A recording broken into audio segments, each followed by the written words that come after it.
Assalamualaikum warahmatullahi wabarakatuh.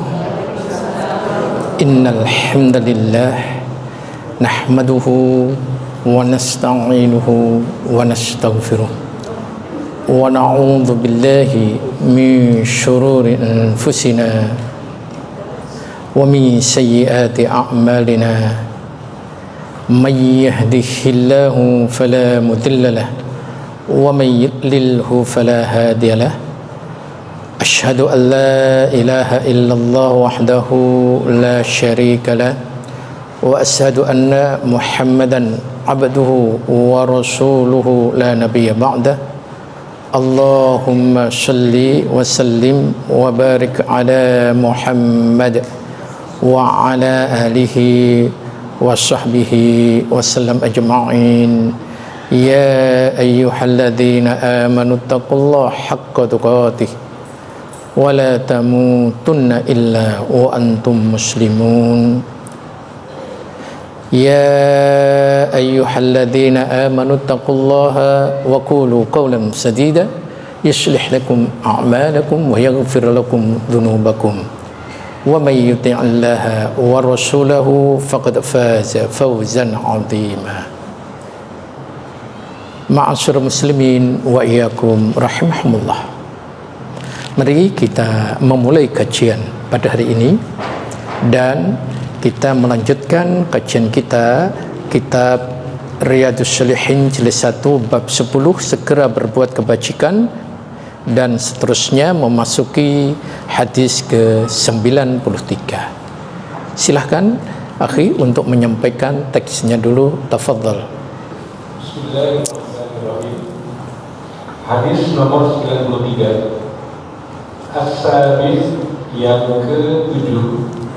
An Abi Hurairah radhiyallahu anhu, dari Abu Hurairah radhiyallahu anhu, anna Rasulullah sallallahu alaihi wasallam qala, bahwa Rasulullah sallallahu alaihi wasallam bersabda, badiru bil a'mali sab'an, bersegera kalian untuk beramal sebelum datang 7 perkara. Hal tantadiruna illa faqran munsiyan. Apakah kalian menantikan datangnya kemiskinan yang melahirkan, auhinan munkian, atau kekayaan yang membuat sombong, au maradan mufsidan, atau sakit yang menimbulkan kerusakan, au haraman mupandidan, atau masa tua yang melemahkan pikiran, au mautan munhizan,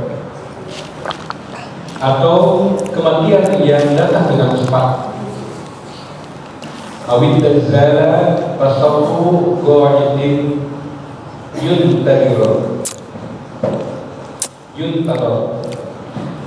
atau kedatangan Dajjal atau menunggu kedatangan Dajjal yang merupakan seburuk-buruk yang ditunggu, awis sa'ah, atau kematian atau hari kiamat.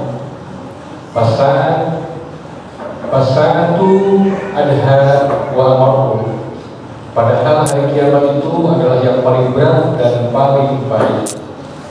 Rawahu Tirmidzi wa qala hadisun hasan. Hadis riwayat Tirmidzi, Imam Tirmidzi mengatakan hadis ini hasan, derajatnya hasan. Pengesahan hadis, derajat hadis ini dhaif jiddan, sangat lemah. Ia diriwayatkan oleh At-Tirmidzi nomor hadis 2306 yang di dalamnya terdapat Muharraz bin Harun, perawi yang matruk atau periwayatannya hadisnya ditinggalkan. Kosa kata hadis, baliru bersegeralah, mudhiyan mengakibatkan kesombongan. Lafaz ini berarti menjadikan orang yang memilikinya melampaui batas dalam berbuat maksiat. Mupandidan, yang melemahkan pikiran, artinya rawan terkena penyakit. Mudhizan, datang dengan cepat, maknanya ialah kematian yang datang dengan cepat atau tiba-tiba. Ada paling berat, yakni lebih berat cobaannya.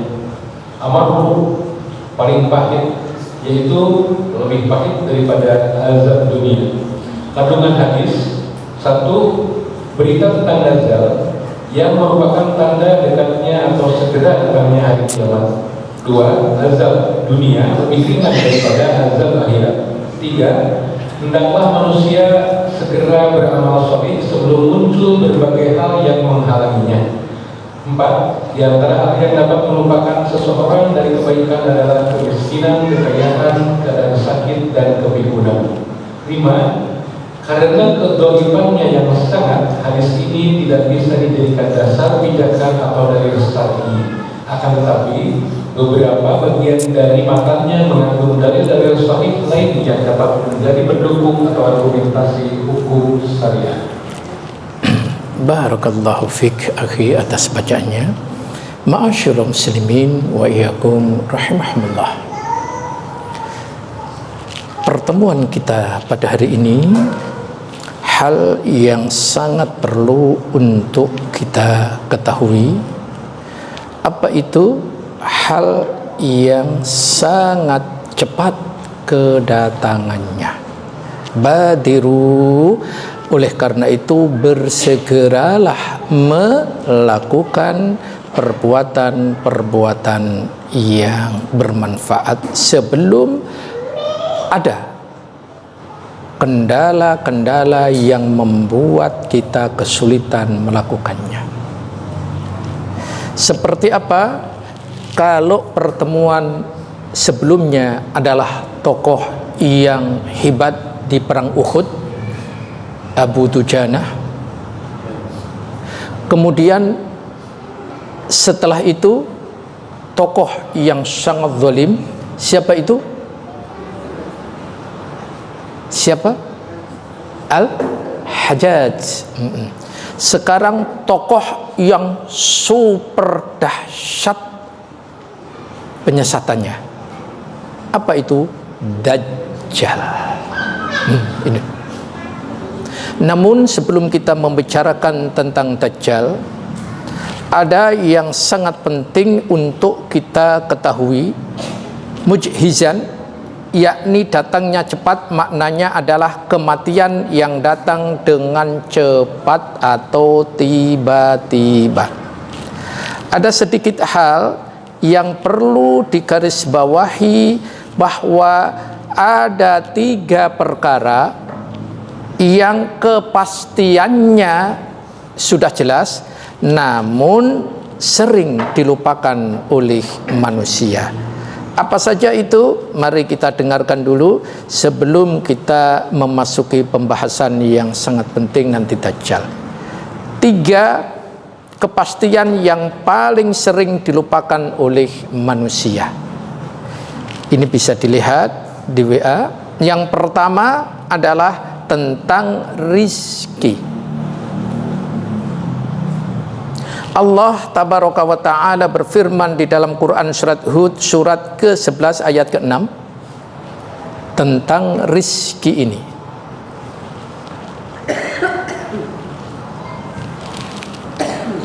Dan tidak satu pun makhluk bergerak atau bernyawa di bumi melainkan semuanya dijamin Allah rizkinya. Dia mengetahui tempat kediamannya dan tempat penyimpanannya. Semua tertulis dalam kitab yang nyata atau Lauhul Mahfuz. Iya. Jadi yang namanya rizki itu sudah ada yang dijamin oleh Allah tabaraka wa ta'ala. Maka rizki, Allah cara memberikan rizki, ada rizki yang sudah dijamin. Ada rizki karena usaha, ada rizki yang dicintai, ada rizki yang istimewa. Ini. Jadi sekali lagi tentang rizki yang dijamin tadi sudah disampaikan, bahwa tidak ada makhluk yang dimana Allah telah menjamin baginya rizki itu. Sehingga rizki ini perlu dan penting untuk kita pahami. Jadi sekali lagi cara Allah memberikan rizki kepada hamba-hambanya. Yang pertama rizki yang telah dijamin. Yang kedua rizki karena usaha. Karena usaha ini banyak. Misalkan rizki karena memperbanyak istighfar, rizki karena menikah, rizki karena anak, rizki karena sedekah. Ini usaha. Kemudian yang ketiga rizki karena ya dicintai, rizki karena bersyukur. Ini semua dalil-dalilnya sudah ada. Kemudian yang keempat rizki karena istimewa, rizki yang tak terduga-duga, yakni karena bertakwa. Nah, kita mau pilih yang mana? Rizki yang pertama yang telah dijamin, atau rizki karena usaha, atau kita tingkatkan rizki yang dicintai Allah, selalu bersyukur, atau yang keempat rizki yang istimewa, yakni karena bertakwa. Itu yang pertama yang sering dilupakan orang. Yang kedua yang sering dilupakan orang, pada ini sebuah kepastian, adalah tentang takdir. Jelas Allah tabaraka wa ta'ala telah menetapkan takdir bagi seluruh makhluknya sejak 50.000 tahun sebelum Allah menciptakan langit dan bumi. Inilah takdir. Ya. Jadi Allah tabaraka wa ta'ala telah menetapkan takdir bagi seluruh makhluk sejak 50.000 tahun sebelum Allah menciptakan langit dan bumi. Itu. Sehingga orang ini kalau sudah benar dalam mengimani takdir, hidupnya tidak akan berat. Hidupnya tidak akan sulit. Karena apa? Mereka mengetahui, oh ini sudah Allah takdirkan. Kenapa hidup dipersulit? Karena hidup menjadi susah. Orang susah itu kenapa? Karena dia tidak menerima keadaan. Itu yang membuat hidup itu berat, sulit. Tapi orang itu kalau bisa menerima keadaan karena takdirnya sudah diketahui, insya Allah ia akan tenang. Itu. Kemudian yang ketiga tentang kematian. Tentang kematian ini, kematian itu sesuatu yang pasti, ya. Kematian itu sesuatu yang pasti, tetapi sayang, ya. Kematian itu banyak yang terlupakan. Artinya terlupakan itu umur kita. Berarti kalau sudah tambah 1 tahun, kemarin kan 2023, sekarang 2024, berarti semakin dekat kematian atau tidak? Iya.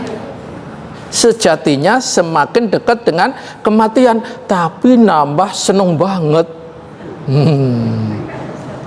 Lihat kemarin itu, di sini banyak petasan nggak? Enggak ya, alhamdulillah, masya Allah. Kalau sudah enggak banyak petasan, luar biasa. Gimana banyak di masjid. Baik, mari kita perhatikan yang ketiga, kematian itu nyata tapi banyak yang terlena. Itu. Saya ulang, kematian itu nyata tapi banyak yang terlena. Padahal kematian itu nggak bisa dimajukan dan nggak bisa dimundurkan sedikit pun. Tapi banyak yang terlena. Saya akan bawakan pendapat Imam Ad-Dakhak rahimahumullah dalam kitabnya At-Tadhkirah. Beliau mengatakan, barang siapa yang banyak mengingat kematian, dia akan dimuliakan dengan 3 perkara. Yang pertama, bersegera dalam bertaubat. Coba kalau ditetapkan umurnya tinggal sepekan, gimana waktu sepekan itu? Pasti taubatnya luar biasa, ibadahnya luar biasa. Kemudian tinggal sehari, dikasih makan yang enak-enak, pilih mana? Pilih sholat, pilih istighfar, atau pilih makan? Pasti sholat. Dikasih makanan yang paling enak sekaligus. Kenapa? Karena nanti sore meninggal gitu. Kemudian tinggal 1 jam, diajak ke mall, beli apa saja boleh. Mau nggak? Enggak. Kenapa enggak? Nah, coba inilah. Sehingga yang kedua, hati yang qanaah. Lihat, dikasih makanan enak juga enggak mau. Lebih baik sedekah, lebih baik istighfar, lebih baik beramal soleh. Diajak ke mall, biasanya kesukaan para ibu-ibu, dia qanaah, enggak usah. Uangnya mendingan disedekahkan. Luar biasa. Ini jika mengingat kematian. Yang ketiga, bersemangat melakukan ibadah. Itu tadi. Ini kalau mengingat kematian, keutamaannya. Namun, dan barang siapa yang lupa mengingat kematian, dia akan dihukum dengan 3 perkara pula. Apa itu 3 kalau kita lupa akan kematian? Menunda-nunda taubat. Coba kalau umurnya tahu, umurnya 99 tahun. Sekarang baru 17 jalan. Masih jauh ini. Pasti nanti aja taubatnya. Kan gitu. Makanya kenapa kematian itu dirahasiakan? Gitu loh. Agar setiap insan begitu mengingat kematian, dia akan bersegera, tidak mau menunda-nunda taubat. Yang kedua, tidak ridho terhadap pemberian takdir Allah, karena dia nggak ingat mati, takdir ditentang. Aku tidak terima, masa saya yang lebih hebat, saya yang lebih tinggi pendidikannya, kok kalah dengan yang pendidikannya di bawah saya dan semuanya itu. Kemudian yang ketiga, malas beribadah. Lihat, anak-anak muda karena merasa masih muda, ibadahnya gimana? Jamaah pernah muda nggak? Pernah ya. Gimana ketika muda dulu? Semangat nggak ibadahnya? Sama ya. Jadi mari kita sama-sama berintrospeksi diri dengan cara mengingat kematian. Karena kematian itu sekali lagi sebuah kepastian, akan tetapi banyak yang terlupakan. Itu. Kemudian juga yang tidak kalah menariknya adalah dengan adanya pikun. Nah, pikun ini banyak sekali orang yang belum memahami, karena ternyata pikun ini juga disebutkan oleh Allah Tabaraka wa Ta'ala. Silahkan surat 22 ayat ke-5.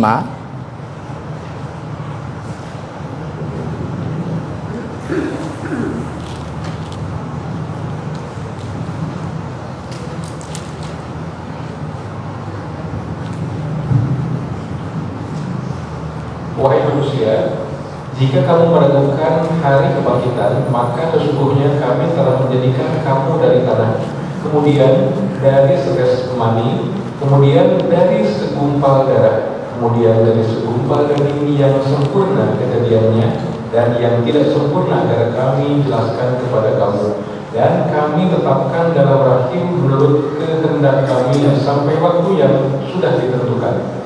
Kemudian kami keluarkan kamu sebagai bayi. Kemudian dengan berangsur-angsur kamu sampai pada usia dewasa. dan di antara kamu ada yang diwafatkan dan ada pula di antara kamu yang dikembalikan sampai usia sangat tua atau pikun, sehingga dia tidak mengetahui lagi sesuatu yang telah diketahuinya. Dan kamu melihat bumi ini kering, kemudian apabila telah kami turunkan air hujan di atasnya, hiduplah bumi ini dan menjadi subur dan menumbuhkan berbagai jenis pasangan tumbuhan yang indah. Iya, itulah manusia, prosesnya dari hal yang sangat kecil di dalam rahim, besar lahir, begitu lahir anak kecil, besar dewasa, terus sampai ke pikun. Dan pikun ini penyakit yang banyak ditakuti oleh kebanyakan orang. Jamaah insya Allah akan diberi obat penyakit pikun. Apa obat penyakit pikun? Ada beberapa hal yang penting. Obat penyakit pikun berdasarkan rujukan ahlinya. Pertama, Abdullah bin Abbas radhiyallahu anhuma, ia berkata, barang siapa yang selalu membaca Al-Quran, maka dia tidak akan dikembalikan ke usia tua renta, maknanya pikun. Allah tabaraka wa ta'ala menjelaskan berdasarkan Quran surat At-Tin surat 95 ayat 5 dan 6. Summa radadnahu asfala safilin illalladzina amanu, dan seterusnya. Beliau berkata, Ibnu Abbas, yang dimaksud ayat ini orang-orang yang membaca Al-Quran. Jadi obat pikun itu selalu membaca Al-Quran. Itu. Meskipun tidak banyak, tetapi usahakan setiap hari membaca. Nanti ada metode cara yang efektif. Yang kedua, Al-Imam Sya'bi rahimahumullah, beliau berkata, barang siapa yang terbiasa membaca Al-Quran, maka ia tidak akan pikun. Ini. Kemudian yang ketiga, Al-Imam Al-Qurtubi rahimahumullah, barang siapa yang membaca Al-Quran, maka Allah akan menjadikan ingatannya selalu segar meskipun umurnya telah mencapai 100 tahun. Masya Allah. Targhib wa Targhib, kitab Al-Musannaf karya Ibnu Abi Syaibah. Masya Allah. Ini Bu, jadi 3 pendapat ulama yang luar biasa. Ternyata obat agar tidak pikun di masa-masa tua adalah membaca Al-Quran.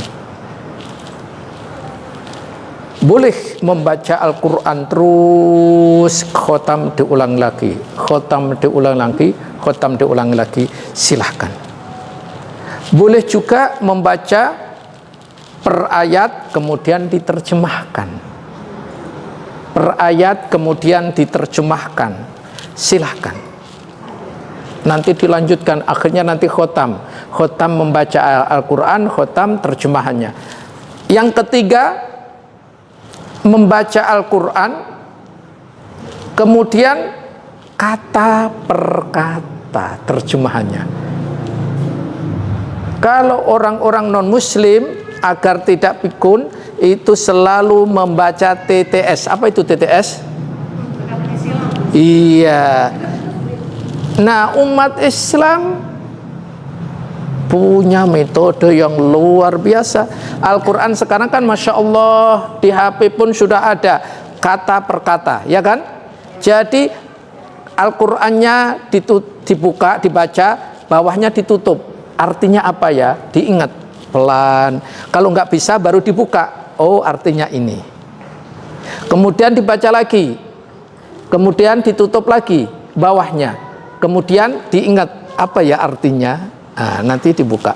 Masya Allah, kalau itu nanti pelan namun pasti kita berpikir sederhana tapi faedahnya luar biasa.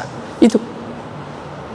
Kalau kita dulu, orang-orang dulu kan Al-Quran betul-betul Al-Quran. Kalau sekarang kan sudah Masya Allah mudahnya kita beramal solih.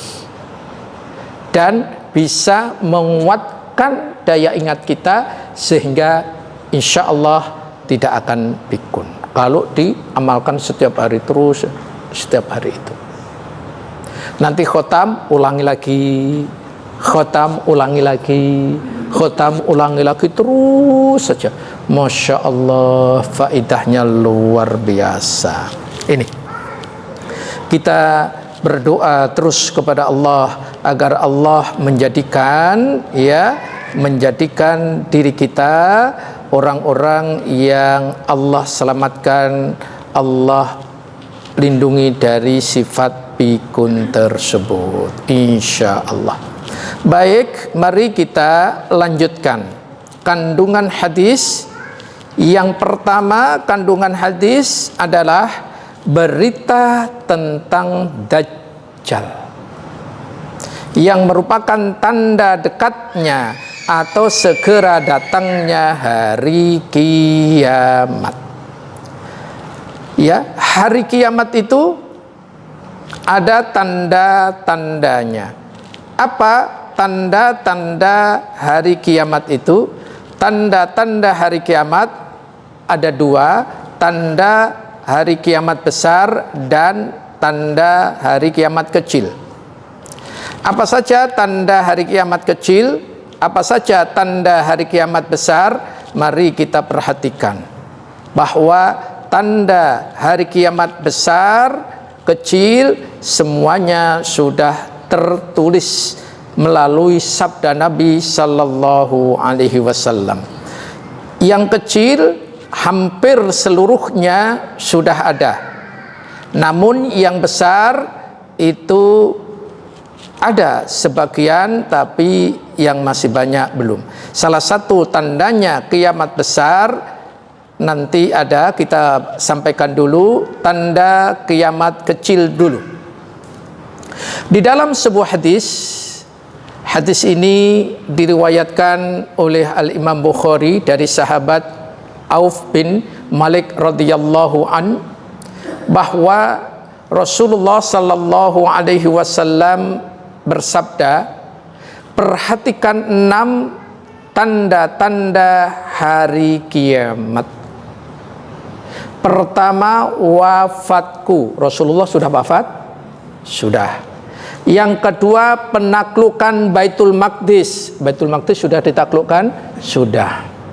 Yang ketiga, wabah kematian atau penyakit yang menyerang hewan sehingga mati mendadak, yang menyerang kalian bagaikan wabah penyakit kuas yang menyerang kambing. Nah, iya, kalau kita lebih kenal kemarin itu, apa kemarin itu?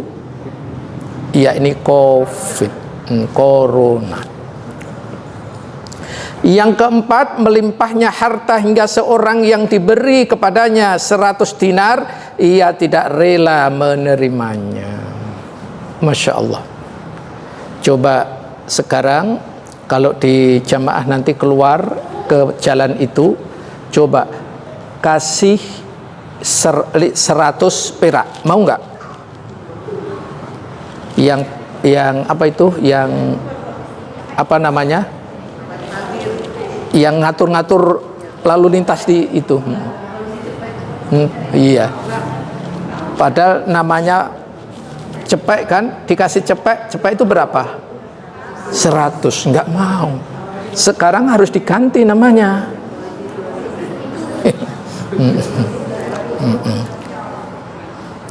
Kemudian yang kelima, timbulnya fitnah yang tidak meninggalkan satu rumah pun orang Arab, melainkan pasti memasukinya. Masya Allah, nggak usah orang Arab deh, sekarang semua orang fitnah itu sudah masuk. Contohnya HP, ya kan? Fitnah HP itu kan besar sekali, apalagi untuk anak-anak. Anak-anak suruh pilih makan atau main HP. HP. Berarti sama, ya kan? Yang keenam adalah terjadinya perdamaian antara kalian dengan Bani Asfar, yakni bangsa Romawi, namun mereka melanggarnya dan mendatangi kalian dengan 80 kelompok besar pasukan. Setiap pasukan itu terdiri dari 12.000 orang, Masya Allah, dan seterusnya. Ini kiamat kecil tandanya. Sekarang kiamat besar yang akan menjadi materi kita. Apa itu? Hari kiamat tidak akan terjadi hingga kalian melihat 10 tandanya.